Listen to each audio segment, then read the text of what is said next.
Hey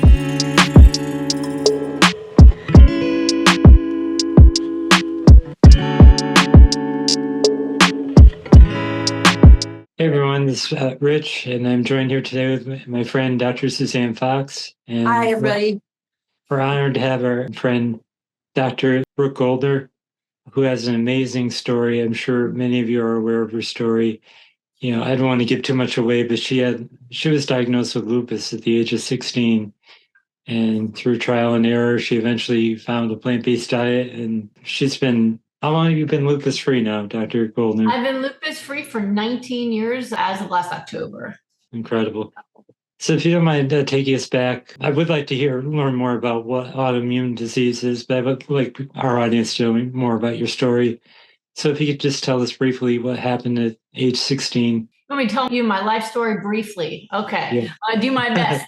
So I started getting some health issues probably starting around 14 where I was getting severe migraines. But by 16, especially when we went on a family trip to Orlando and I was out in the sun and all that, I started to get pain in my body. I started to get knee pain, and sometimes it would be in my shoulders and sometimes it'd be in my toe. And it was just started to move around the body. And then it started to become accompanied more by swelling.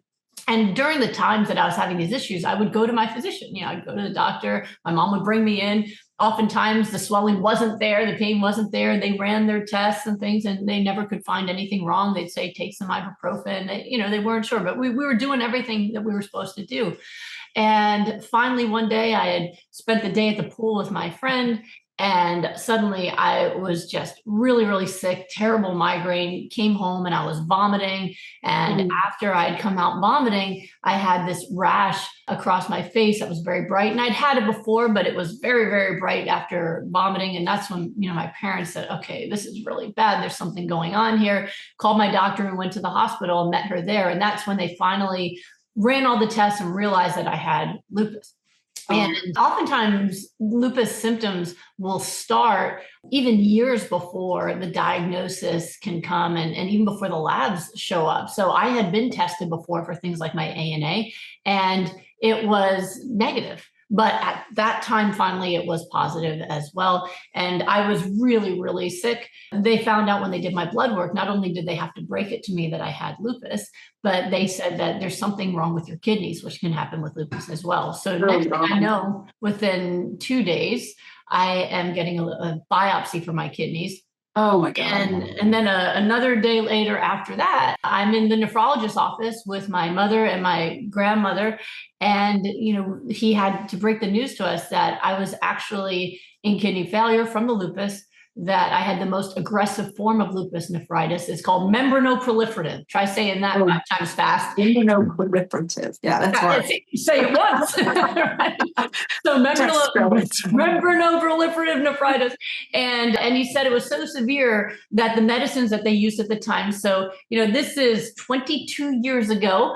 And back then we didn't even have all the medicines that we use to this day, mycophenolate and Plaquenil and all these different, they weren't using those at the time that I got sick. And so they basically would use high dose steroids to try to suppress the immune system. And he said studies have shown this is not going to be aggressive enough. And you will be, if you're lucky, on dialysis at the end of 6 months on medicines as usual. And that's, you usually don't hear the word lucky with the word dialysis. But then what happens if I'm not lucky? And they said, you're not going to make it. So can I ask you how you felt during that process? Because you're such a positive person. Did you believe everything? I not believe, but did you really think it was true that you'd have 6 months, or did you have a positive attitude at the time? Well, I don't think 16-year-olds are really wired to understand their own mortality in the way us older folks do. I don't remember.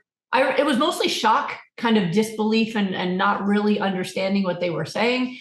My family is what made me realize how bad things were, because as they're talking, I'm seeing the reactions of my family. And, my grandparents are Holocaust survivors, and they helped raise me.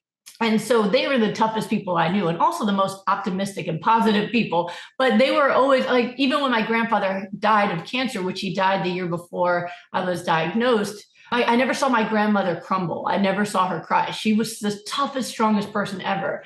But that night that we went to the nephrologist and came back home, that night I saw her on her knees crying and screaming to God to let her take my place and to take her instead and let me live.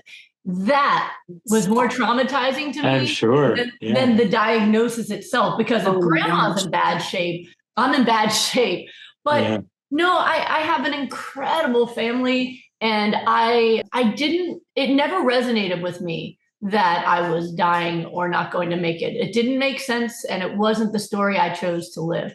I also had a family that said, you can't ever choose the circumstances that you live through, but you can choose what you do and what you focus on. You have lupus, you have kidney problems. These are problems you have to deal with. That is not who you are, but you are someone who is going to make a difference in this world. You have things you need to do. You have to graduate high school. You're going to go to college. You have all these. So all we have to do is organize. We have to organize, when do you get the treatments and when do you take your meds, and then you go and you go live. And so what the nephrologist had followed up with was that there was experimental treatments they were trying at the time that could help me survive that 6 months. And of course I signed up because, the deal was on the table. Like, yes, of course I'm going to take what's behind curtain number 2. And so chemotherapy was to be used at high doses to try to stop my immune system, to shut it down. Much like folks with cancer who are on chemotherapy, the side effect is that their immune system doesn't work, and that's why they often die of infections. Well, they were going to do it on purpose, just completely shut off my immune system and hope that it worked. Like when you reboot your computer, if your computer's buggy, you shut it off, you say a little prayer to the gods of electronics, right? You turn it back on, and then it works, right? So they were hoping they could Control Alt Delete or power down, power out my immune system, and let's see what happens. And so I was one of the original people they tested that on. And so I took super high doses of steroids for a year, 60 milligrams a day, trying to get my immune system to calm down. Yeah, I got a big moon face. My legs were swollen. It was a lot. And I was given chemotherapy every month, and they raised the dose every month, and they gave it to me for 2 years because they didn't know how much to give. And every time they tried to stop it, the kidneys would start to go. So it took 2 years to finally put me into the remission that allowed me to come off the chemotherapy. So, it's life with lupus, life with chronic disease. Is just, you do what you can to get through. If you're in remission, you're not cured. It just means you're not currently dying. You're stable, right? Which that's all I wanted, was to be stable. And for me, being stable and able to just live on pills, even if it was 7 a day, to live on pills rather than live with the chemotherapy was still a good thing. And actually, at my last chemo treatment, just a couple of weeks before I left for college, and I had graduated with honors from high school, got a scholarship to my college of choice, and for me, focusing on what I wanted to do with my life and what I had, especially the love that I was surrounded with, always made me feel lucky, even in spite of the diagnosis that I carried. And that's something I learned from my grandmother. If my Holocaust survivor grandmother can say she's a lucky girl, well, at 16, she was in a prison camp. At 16, I was surrounded by people who loved me and also had to take a lot of medication. I still felt like a lucky person. Wow. Wow. Unbelievable. Just a beautiful story. It's so amazing how you had focused on what you were going to do instead of just focusing on the disease process. Yeah. Probably extremely helpful. Yeah, I wasn't allowed to focus on the disease process. If you're going to feel bad for yourself, then you got to get the cry out, and then let's move on. Like, let's put it where it needs to go, right? And I'm saying you do need to mourn, but then you need to move forward. Like, okay, what do we need to do next? And how do you still live the life you want to live? And I lived with illness chronically. I had lupus for 12 years. So even when my kidneys were stable, my labs showed that I had protein in my urine, which is abnormal. I had positive labs for lupus always, but if my complement was decent, and which is a blood test, and my kidneys were stable, then good, right? But even when I went to med school and I couldn't control things like sleep, they don't let you sleep in med school, and stress and things like that, I had a relapse. The kidneys stayed stable, but then I started developing blood clots from antiphospholipid antibodies. And so I started getting double vision walking down the hospital halls where I'd have to hold onto the wall and wait for the world to come back together. And so I was sending blood clots into my brain. So then I had to start taking, injections every day of blood thinners. And, that was harder for me than when I was 16. You asked about how I took it in at 16. I had the joy of being a teenager when there was no internet. And so all I knew was what my doctors told me and my family told me. And so I let them decide what my meds were. And I just focused on, who's the cute boy in class and what do I want to do to get a good grade on my AP chemistry test? What am I going to wear to the prom? Things like that. I just was a kid. And my parents let me be a kid. Of course, I got in a car accident and broke my back 2 weeks before the prom. But what? My poor mother. That's not even in my book. Like my mother. So sorry, Mom. But it's crazy. But I started to develop a way of thinking about myself that I'm the comeback kid. I always scare the crap out of you, and then I come back and I'm fine, right? So, when I was a teenager, that's how it was. As a medical student, I knew exactly what I had. And so when I started having the mini strokes, it was far scarier because, listen, I am not an athlete. I'm not going to win Dancing with the Stars. Everything that I have is all locked in here. Okay. I'm a nerd. I was going to make a career out of being a nerd. That's what I wanted to do. And so. Oh, so you can't lose your brain. You can't lose your brain power because that's where it is. You live. That was my power. That is my power. It's all my brain power. Exactly. That's right. So the idea that I could have a major stroke and not be able to work or take care of myself, that was scary because I had already known that I could physically become disabled and end up in a wheelchair or something like that. But you can be a doctor in a wheelchair. I could do that. But the stroke scared me. I did spend about 2 weeks crying and leaning on friends and family to process it. And then I said, you know what? I'm still here. So what? I take a blood thinner and I keep going. And that's what it did. At that point, I really understood too, I was in my 20s, mid 20s at that point. And, the idea that, listen, you're not gonna be able to have children between kidney issues and blood clots. That's off the table for you. I had a higher risk of cancer because I've been exposed to chemotherapy for years. There's all these other things that I really understood more, that I'm not going to live as long a life as other people, that I would probably become disabled, probably by middle age. So those things kind of were there, but I just figured, you know what? Nobody knows how long they get to live. No. I will just choose to live all out. I will go after every dream. I will love with all my heart. I will dance when I hear music, and whatever life I get, I'll be grateful for, and it'll be a really good life. And that's all I ever wanted or hoped for. I never knew I was going to become lupus free. I just felt lucky and happy with what I had. Yeah. Dr. Goldner, I just want you to know how special you are. I don't know that anybody, I know you probably hear this all the time, but you are such an amazing, liked person. And we just love you and appreciate you so, so much, especially, just with your no nonsense approach, and you're just, here's how it is. And there's no judgment involved, and you just head right into it. And it's absolutely beautiful. I just wanted you to know that. It really is. Thank you so much. Yeah. Yeah. So I know, was it your future husband who transitioned you to the plant-based diet, or is this something you found on your own? So the short version of how I got better was I fell in love. But it's kind of like, do you remember these commercials? I think you guys are in my generation. You Gen Xers, right? Yeah. Gen X commercial where there's one person running with peanut butter and one person running with a chocolate bar, and then and then your chocolate fell into my peanut butter. And then that's how they created the Reese's peanut butter cup or whatever. I know this is a weird place to talk about junk food, but that's kind of like how this happened. All right. My husband and I were both running full speed into our lives. He is one thing we have in common. It's funny because we're very different in many ways. He is very systemized and methodical and Virgo. And I am very Aquarius and spontaneous and all of those things. But we are both so addicted to being happy. We are both motivated to be happy. We both love life. And we love being productive. We love serving. We love being a part of making things better in the world. So we both very much we're in the same place in our lives. He at the time had he had the number one rated personal boot camps in personal training studio, in Pittsburgh. He had been a computer scientist at Carnegie Mellon and went and got his master's degree, and then ended up being just addicted to helping people and trying to understand. He wanted to understand the correct methodology for maximizing fat loss and building muscle. And what he found when he was getting his master's degree is no scientist seems to know how humans are supposed to eat. And so every time he would ask them, okay, well, you're a PhD in nutrition and biology, tell me the optimal diet for fat loss. Nobody seemed to be able to agree. And it drove him mad because as a computer scientist, there's always an optimal solution. or as he was calls it, 1 and 2. Yeah. 0 and 1, right? So he always says there's the most elegant solution. So you can write many programs, but there's one that's the most elegant that will always get you to the solution. And if it's the correct one, it always gives the same output. But when you switched into the biological world and nutrition and exercise science, suddenly everyone's got different programs. They don't all give the same result. Why does one program make one person fatter, one person skinnier? That's not the right answer. It can't be. It must be one. So that was where his brain was. And he was having phenomenal results. He finally decided he was going to do it. And he was working with other scientists and trying to understand the nutritional impact on cellular metabolism, right? Purely for aesthetics. That's what he was looking for.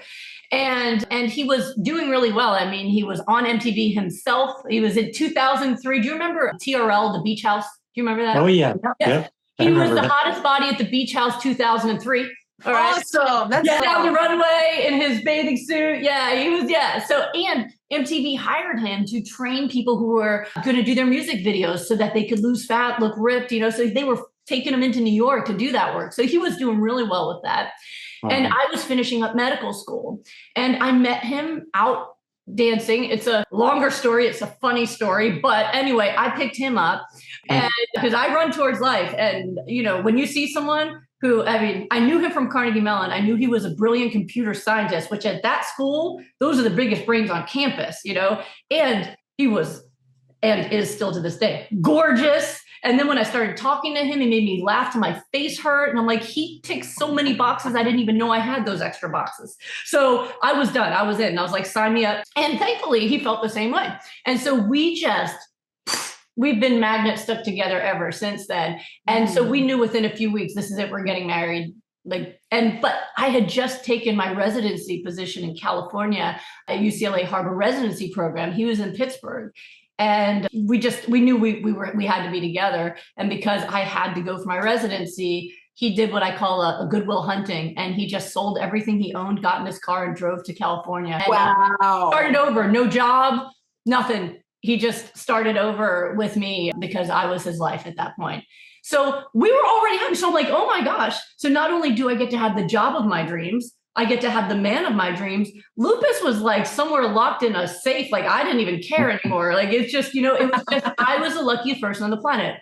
And I actually got to achieve my dream of becoming a doctor. Most people, who gets to live their dream, right? Yes, it took a lot of medicine, but I still got to do it. So I was like top of my life happy. I remember when I moved to LA, I was so broke that I couldn't afford furniture for my apartment. And so Thomas and I are laying on the floor of the apartment and going to sleep. And I told him, I never want to forget that right now I have everything and everything on the floor with him and that job to go to. I'm done. Right. So what happened was I wanted to get fit for our wedding. I mean, this man wanted to marry a sick woman, knowing that I couldn't have his children, that he would have to take care of me when I'm disabled, and that I would die. He told me he'd rather have a short life with me than a lifetime with anybody else. And I was like, I wasn't going to argue. Yeah. Yes, I do. So I asked him to put me on the nutrition plan he was using for MTV, because who does not want to look like an MTV star at their wedding? We all do. Yeah. No, right? But I also knew that he was scientific and I didn't want to starve myself like my girlfriends had done. I had a girlfriend who starved herself for her wedding, gained it all back on the honeymoon. Like, I don't want to do that. But his nutrition plan, I didn't want to follow it exactly, mostly because I had been a vegetarian since I was a kid. I'd stopped eating meat when I was like, it's hazy now, between 12 and 14, around the time. I think I was like 12. Yeah, because my bar mitzvah. Yeah, no. So my bar mitzvah that was it. So yeah, like 12 years old, mostly just because I liked animals, but I still ate tons of dairy, ate tons of processed foods. I was more of a cheeseaholic. So his program was like large amounts of raw vegetables and omega-3 fatty acids and water intake and meat. And I was like, well, I don't eat meat. And it was the kind that they now use in paleo. This is a long time ago, but it was like, the free range, healthier meat. I was like, I don't eat meat. So he's like, crap, I've never met a vegetarian before. We'll just take the meat out, have some tofu. We'll see what happens. Great news. My results were awesome. I got results just as good as everybody else. I was a size 11, 12 when I started. 3 months later, I was a size 3 and ripped. So that worked. And when I went back to get my labs for the first time in 12 years of lupus, they were negative. So I had completely Unbelievable. for lupus. And even before I got the labs, I was like, I feel abnormally good because I'm an intern. I'm working 30-hour shifts, but my energy's amazing. I have no aches and pains. I feel so good. So they thought it was all a lab error. They told me to go get married and come back and retest it because it must have been a mistake.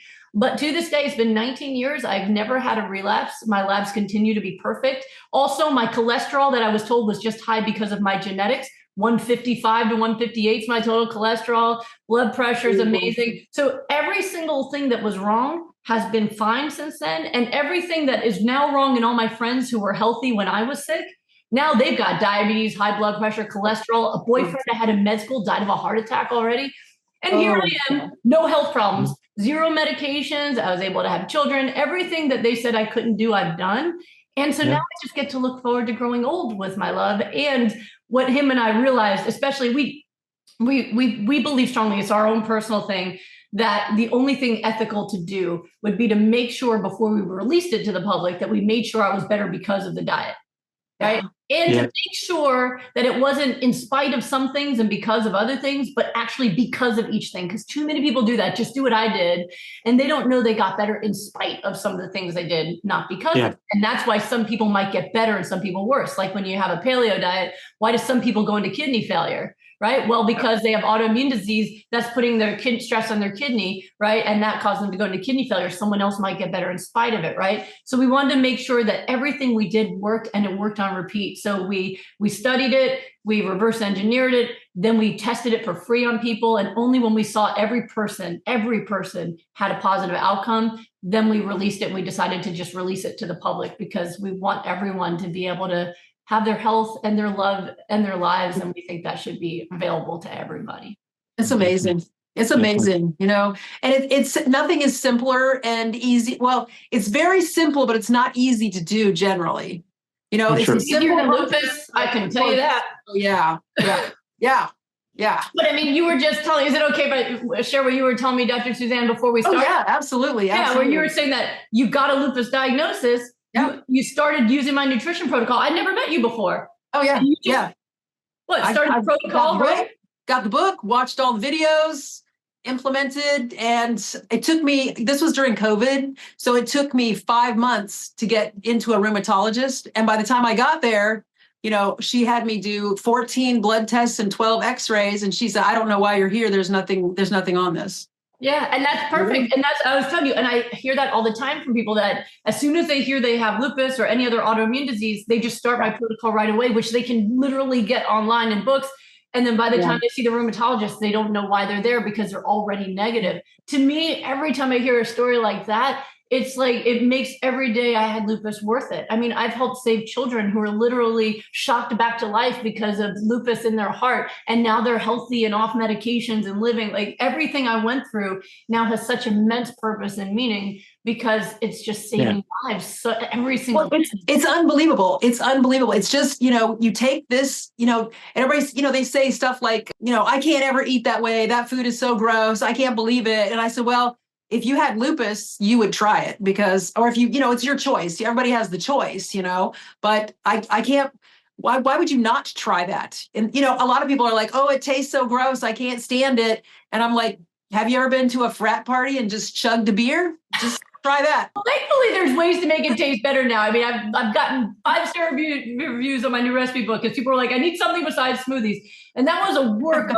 I mean, all the recipes in there came from either me or people who healed in my program. So as far as I know, it's the only recipe book with recipes that all healed people, which I think is that's good. Cool. That's very good. Even do you have a copy of it? Can you hold it up for us so we can see it? It's pretty, that sounds amazing. Goodbye Lupus, hello delicious. My husband made me wear the there hat, you go. Okay? He made me wear that then. Yeah, that's awesome. I know, it's cute. Yeah, I love that. Let me put it back. Okay, what I was going to say is, even if it didn't, right?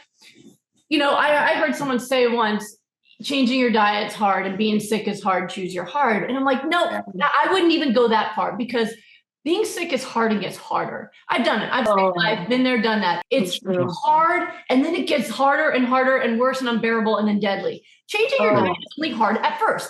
At first, your taste buds aren't happy. At first, it's weird. But then after about a month or so, it then just becomes normal. And then it actually becomes interesting, exciting. When people do like my rapid recovery groups, where I work with them every single day for 6 weeks, the same people in the first 2 weeks who are like, I'd rather not eat than eat another salad. At the end of 6 weeks, they're like, I crave salads, So It's my job mostly in those programs, besides reprogramming their mental state. That's every single day. I'm just downloading my positivity into them, helping them overcome their traumas and their anxieties and all those things, and keeping them accountable to the plan.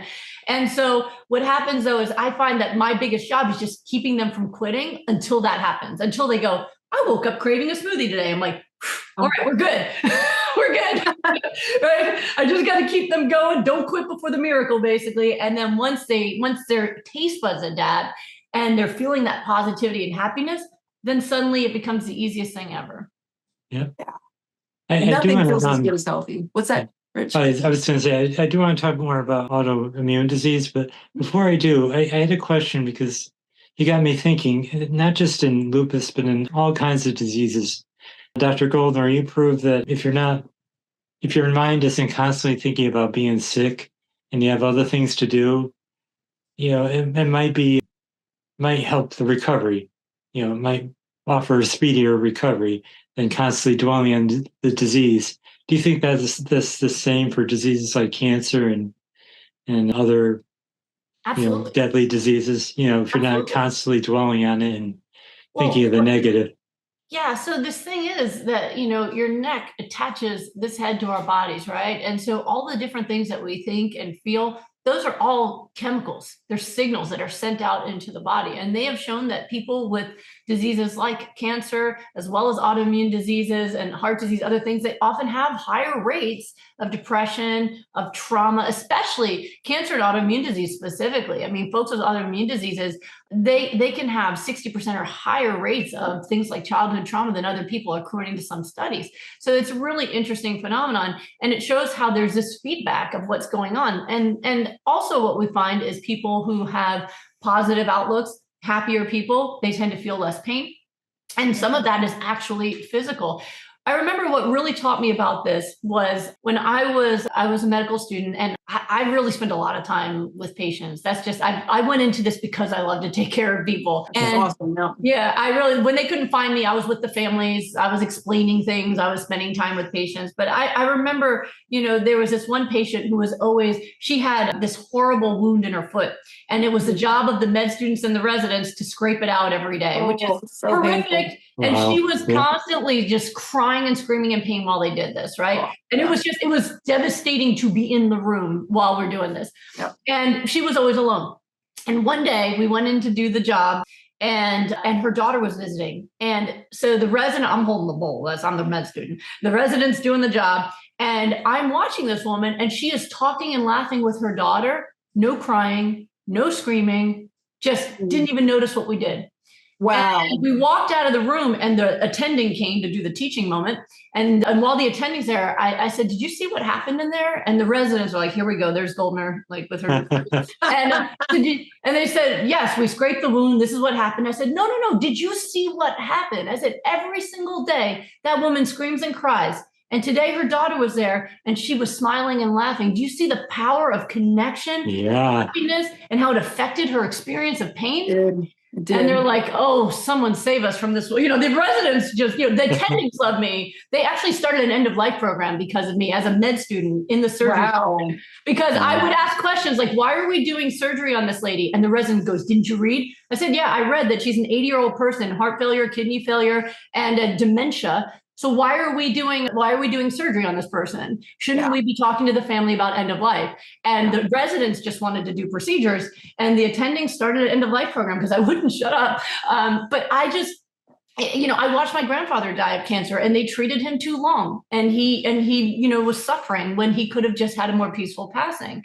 And so I always paid attention to that. And in my own personal life, when I was going through the chemotherapy, as positive a person as I am, I hated chemotherapy. And I found that I would wake up the morning of chemo already feeling kind of nauseous and down because it sucked. And I would usually do it on Friday so I could puke all weekend and try to get back to school by like Tuesday. So it was all planning around school, And every dose I got was a higher dose than the one before it, right? So every time it was just worse and horrible. Well, my final dosage of chemotherapy, which was right before I left for college, was the highest dose I'd ever gotten.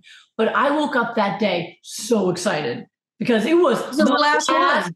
The final chemo.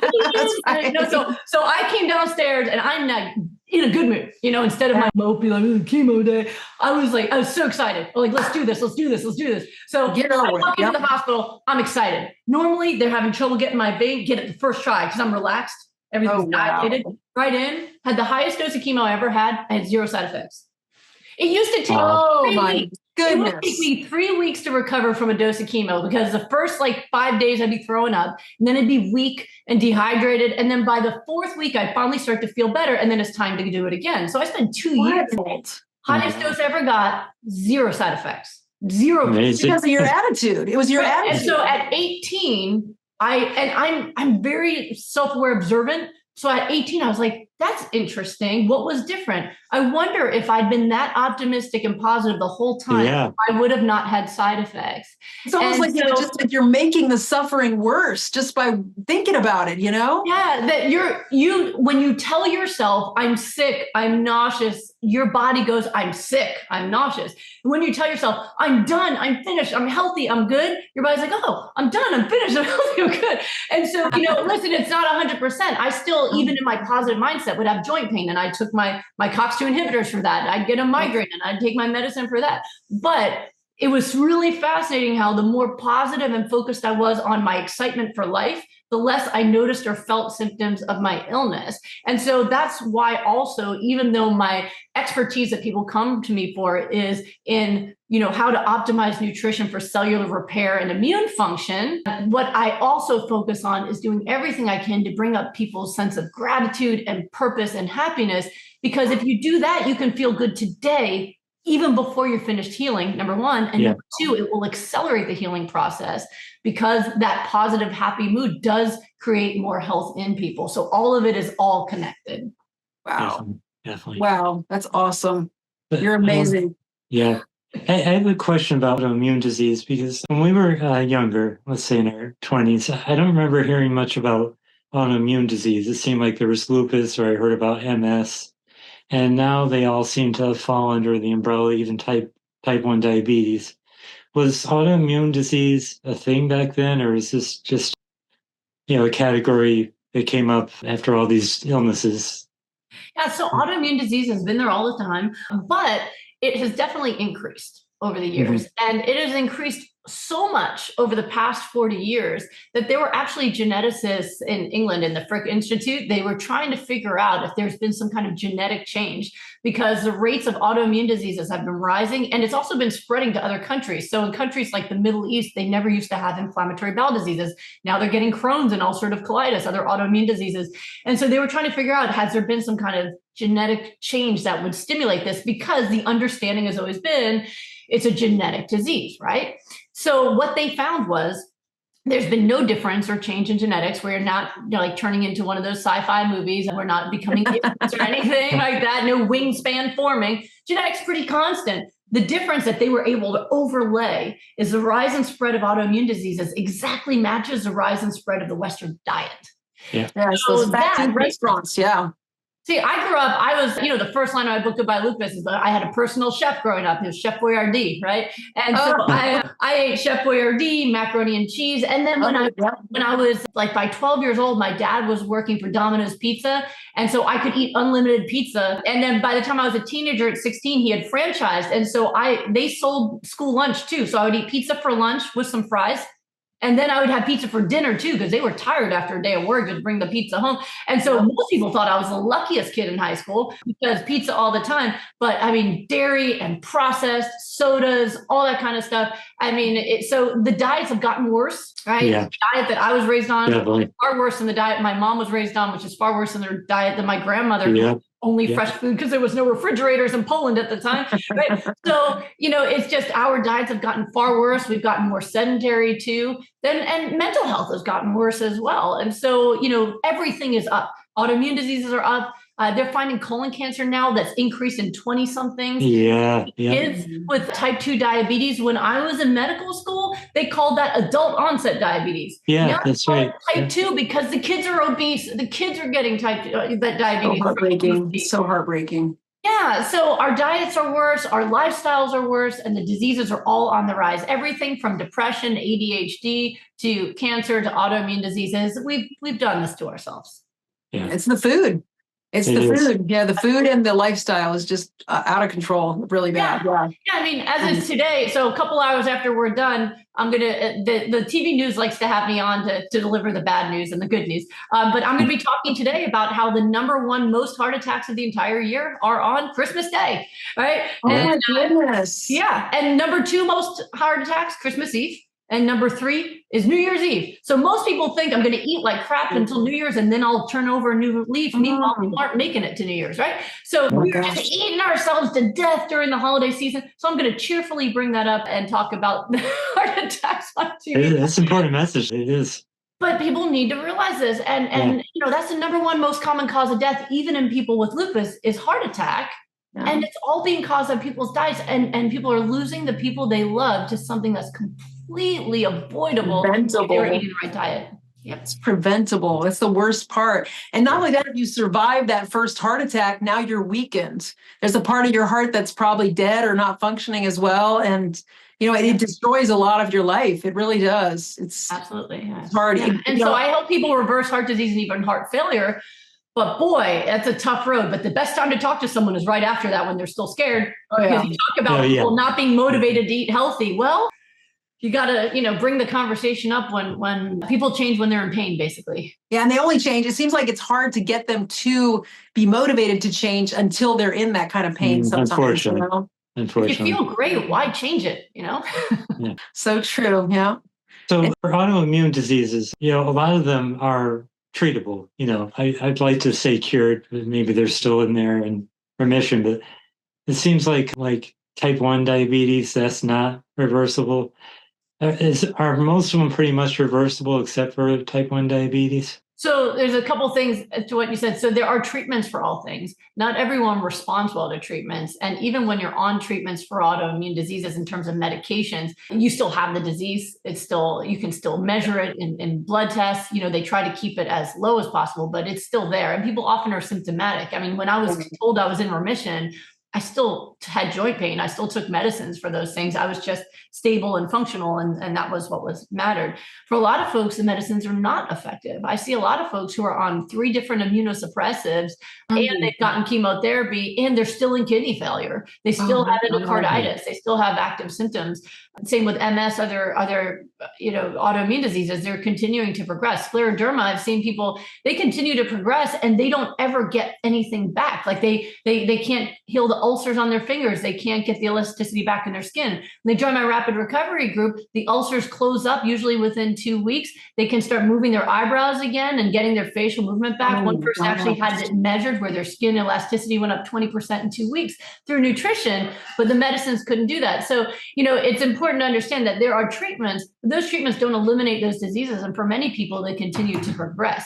When you look at what can and can't be fixed, that depends on the extent of the damage, right? So in type 1 diabetes, if there's damage to the pancreas and the islet cells and they cannot produce the insulin anymore, we can get rid of the autoimmune disease. But if the pancreas is gone, you're not going to just regenerate a new one, right? So I think that would be timing based. I've had folks who said they had type 1.5 diabetes who went into full remission and did not need to get medication. So I think when you intervene might make a difference, but it's very hard to find someone who was just diagnosed with type 1 diabetes, because normally that's someone taking their kid to the pediatrician, putting them on whatever meds the parent says.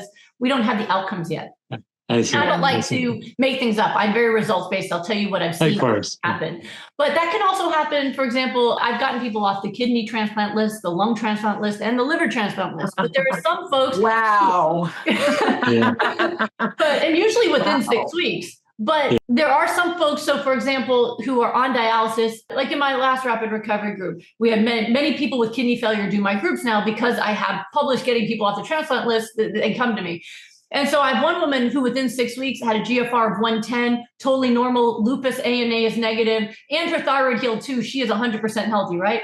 Another person also with kidney problems, but her GFR was only 3 when she started, okay? And her BUN was in the 60s. And I'm saying this because there's another doctor sitting here who would know the impact of this is really, her creatinine is like 12, right? So she's really, really sick on dialysis. Yeah. I don't expect she'll get off dialysis, but within the first 2 weeks, her BUN was normal and her creatinine was in half. We got her GFR to go up, but she's still under 10. But the cool thing is, one, her BUN is normal, which is an indicator of how much toxicity is in the blood. Very, very important. 2, she was able to lower her blood pressure medications. Her energy is good. She feels healthy. So we can do everything we can to stop the disease that causes it and accelerate any repair that can happen. But if her kidneys are down to 3%, a lot of that's already scar tissue. Some of it is still viable and healthy, and that's what we're getting back.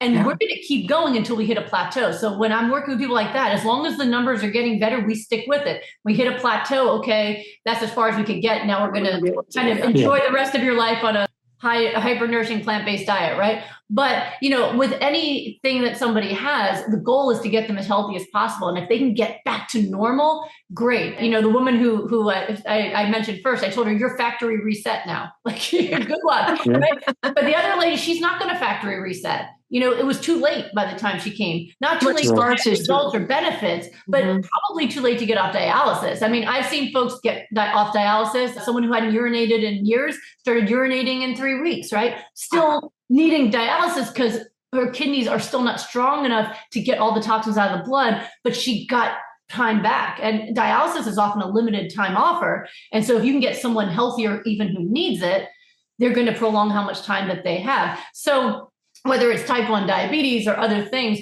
listen, not everyone's going to be in a factory reset mode, but the faster you intervene, the better your outcome will be, and you'll get back as much as you can. Right. Awesome. So such good. I have a thyroid issue too. I have the Hashimoto's thyroiditis, and I noticed that same thing when I went plant-based vegan. The numbers used to get worse every year, and they used to ultrasound my thyroid and say, oh, here's, this is growing, this is doing that. And since the 12 years since I've been doing that, I've had no change. So the scarring is remaining. I'll have to take the Synthroid for life, but I don't have any further problems coming along with it. It stopped. And if you stick with the protocol that gets rid of lupus, the Hashimoto's antibodies should come down too. Right. Yeah, they've all come down. Yep. Yeah, that's fabulous. Yeah. So that's the thing is, once we've already set things in motion, our goal is to get things to stop and then reverse and get back as far as we can. And for some folks like myself, we're able to fully recover. I mean, I have no protein in my urine. After 12 years of protein in my urine, my kidneys went back and my GFR is usually 110 to 120, like it never happened. And for other folks, we're just happy to get back everything we can. And so it's always I love that. Whatever you can.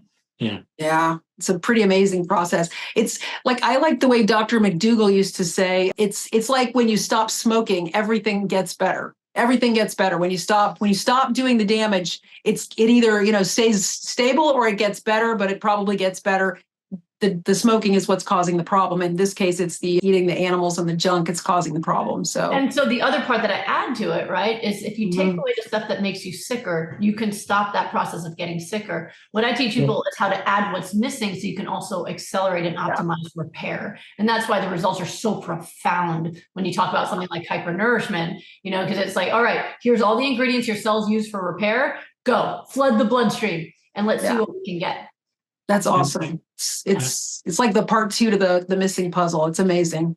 Right. Dr. Goldner, last time, I don't know if you'll recall this, I talked about my dad who had giant cell arthritis. And I was hoping to convince him to try your program or at least try plant-based. He has since developed mini strokes, and he's been doing that monthly, I forgot what it's called, Actemis or something, some infusion. And unfortunately, he's developed mini strokes. And is it too late if I could convince him to? I mean, I know nobody knows if anything's reversible the longer you have it, but in your experience, have you seen giant cell arthritis reverse or get better at least? I'm sorry that you're going through this because you're going through it with him. Yeah. I always say it's really hard to raise your parents. Yeah, it is. Especially when they are so stubborn. I totally understand that. Sorry, because I know how heartbreaking that is. I don't have anyone who came to me specific for giant cell arteritis. I have helped people with other types of vasculitis and that reversed and got better. And to answer your question, no, it's never too late. But if he's not interested, it's something that you just have to make peace with. I have a lot of folks to me that are so heartbroken when someone they love won't listen.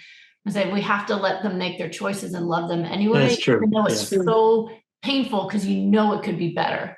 Right, exactly. And yet we can't, unless you have a kid strapped into a high chair, we're kind of limited on how we can influence others. And sometimes the lives you save are not the ones that you might have prioritized, right? Like it's great to make a difference in the world, but man, I wish I could save my dad, right? I mean, I totally understand. I mean, I'm sure you've seen this too. There's people you want to help, but you see their diet and they're eating a lot of junk food and fast food, and there's just nothing you can do. Just offer advice I have a friend who he's obese and standard Western diet, and he's more than 10 years younger than me. And he sprained his leg running after his kid. And he said, that just teaches me that you can't eat after 30 or you can't run after 30. And I went, oh, but I don't give advice when I'm not asked, It's so hard. If someone doesn't ask you for advice, you're bothering them, right? No one wants to get lectured to. Exactly. He knows he's gotten on smoothies before and, but it was just, people will make these justifications like, oh, you just shouldn't run after 30. I run. I was running this morning. I go to boot camp in the morning. I'm running, lifting, and I'm about to be 48, right? No, we need to run. The problem is he's not running enough, right? He needs to run more and he needs to eat healthy, right? So it's difficult when you know the answer and you're like, because so hard. Yeah. And if you're living by example, then if you want the advice, you can, then they'll ask you. Or what I always recommend, if people are like, oh, I need to do something, just say, hey, listen, if you ever want like some